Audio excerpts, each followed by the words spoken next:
2026 சட்டமன்ற தேர்தலுக்கு பின் ஆட்சியில் பங்கு என அன்புமணி ராமதாஸ் கருத்து தெரிவித்திருந்தார். அரசியல் களத்தில் பாட்டாளி மக்கள் கட்சியில் தேர்தல் உத்தி எப்படி இருக்க வாய்ப்புள்ளது? சற்று அலசலாம்.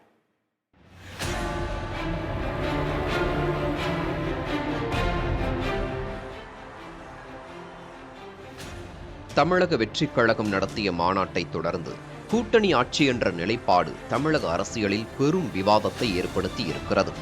அரசியல் கட்சிகள் வியூகம் வகுக்கும் நிலையில் பாமக தலைவர் அன்புமணி ராமதாஸ் வரும் 2026 சட்டமன்ற தேர்தலில் கூட்டணி ஆட்சியில் பாமக இடம்பெறும் என பேசியிருந்தார்.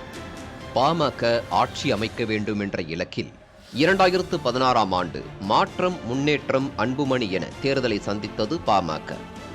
ஆட்சி அதிகாரத்தில் இடம் பிடிக்க வேண்டும் என்ற நிலைப்பாட்டில் உறுதியாக இருப்பதால் கூட்டணி ஆட்சியில் இடம் பிடிக்க வாய்ப்பு இருப்பதாக கூறுகிறார் பத்திரிகையாளர் துரை கருணா. கூட்டணி ஆட்சி என்கிற அந்த நிலைப்பாட்டிற்கு வந்துட்டாங்க. இப்ப திமுக தரப்பிலுமே கூட்டணி ஆட்சி அப்படிங்கிற அந்த கான்செப்ட் வந்துருச்சு. காங்கிரஸ், விசிக போன்றவர்கள் ஆட்சி அதிகாரத்தில் பங்குன்னு பேச தொடங்கிட்டாங்க. என்ன காரணம்னா, தமிழக வெற்றி கழக தலைவர் நடிகர் விஜய் அவர்கள் அந்த மாநாட்டில் ஆட்சி அதிகாரத்தில் பங்கு என்று சொன்னதுனால அந்த விஷயத்துக்கு வந்துட்டாங்க. ஏற்கனவே டெல்லிக்கு போறதுக்கு முன்னாடியே திரு அண்ணாமலை 2026 என்டிஏ தலைமையில் கூட்டணி ஆட்சி அப்படின்னு ஒன்னு கொளுத்து போட்டு போயிட்டார்.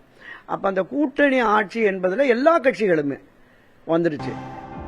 விஜய் நடத்தியிருக்கும் மாநாட்டிற்கு பிறகு கூட்டணி ஆட்சி என்ற கருத்து வலுப்பெற்று வரும் நிலையில் அதற்கான வியூகத்தை அரசியல் கட்சிகள் திட்டமிடுகிறார்கள் என பத்திரிகையாளர்கள் கூறுகின்றனர்.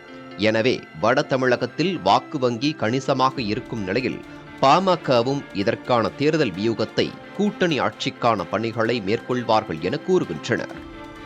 புதிய தலைமுறைக்காக ஒளிப்பதிவாளர் தங்கதுரையுடன் செய்தியாளர் ராஜ்குமார்.